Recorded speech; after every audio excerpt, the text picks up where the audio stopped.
Praise the Lord. హెరాల్డ్ల సెలయేర్లు April 3. అగ్నిలో యెహోవాను ఘనపరచుడి. యెషయా 24:15 ఇంగ్లీష్ బైబిలు. లోపల అనే చిన్ని మాటని గమనించండి. శ్రమల్లో మనం దేవుని ఘనపరచాలి. అగ్నిలో నడిచే తన పరిశుద్ధుల్ని కాలిపోకుండా దేవుడు నడిపించిన ఘట్టాలు కొన్ని ఉన్నప్పటికీ సాధారణంగా అగ్ని కాలుస్తుంది. అయితే ఇలాంటి సందర్భాల్లోనే మనం దేవుని కీర్తించాలి. ఇదంతా మన మీదకి రప్పించడంలో మనపై ఆయనకున్న ప్రేమను, దయను, విశ్వాసంతో తలుచుకోవాలి. పైగా మనకి సంభవించిన ఈ ఘోర శ్రమ ద్వారా ఆయనకి ఘనత దక్కే అవకాశం వచ్చిందని నమ్మాలి. కొన్ని అగ్నిగుండాల్లోంచి వెళ్ళాలంటే అంతులేని విశ్వాసం కావాలి. అల్ప విశ్వాసం పని చేయదు. అగ్నిగుండంలోనే మనకి విజయం చేకూరుతుంది. ఒక వ్యక్తిలోని నమ్మకం అంతా అతని కష్టకాలంలోనే బయటపడుతుంది. కొందరు మనుషులు మండే అగ్నిగుండంలో త్రోయబడ్డారు. ఎలా వెళ్ళారో అలానే బయటికి వచ్చారు, వాళ్ళ చేతులకు ఉన్న బంధకాలు తప్ప.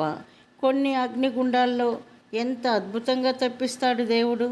వాళ్ళ శరీరాలకు గాయాలుండవు, కనీసం చర్మం బొబ్బలెక్కదు, వాళ్ళ వస్త్రాలు కమిలిపోవు, అగ్నివాసన కూడా వాళ్ళనంటదు. అగ్నిగుండాల్లోంచి క్రైస్తవులు బయటపడవలసిన తీరు ఇదే. బంధకాలు తెగిపోవాలి, కానీ అగ్ని జ్వాలలు వాళ్ళనంటకూడదు. నిజమైన విజయం అంటే ఇదే. అస్వస్థతలో దానిని జయించడం, మరణశయ్యపై మరణం మీద విజయం సాధించడం, ప్రతికూల పరిస్థితుల్లో వాటిని ఓడించడం.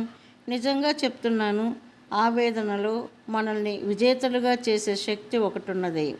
చేరవలసిన ఉన్నత స్థానాలు ఉన్నాయి. అక్కడ నుండి క్రిందికి చూస్తూ మనం ఎక్కువ వచ్చిన దారిని తలుచుకుని విజయగీతాలు పాడే చోటు ఉంది.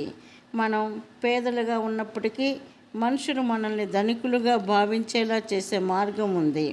మన పేదరికంలో ఎంతోమందిని ధనవంతులుగా చేయగలిగే పద్ధతి ఉంది.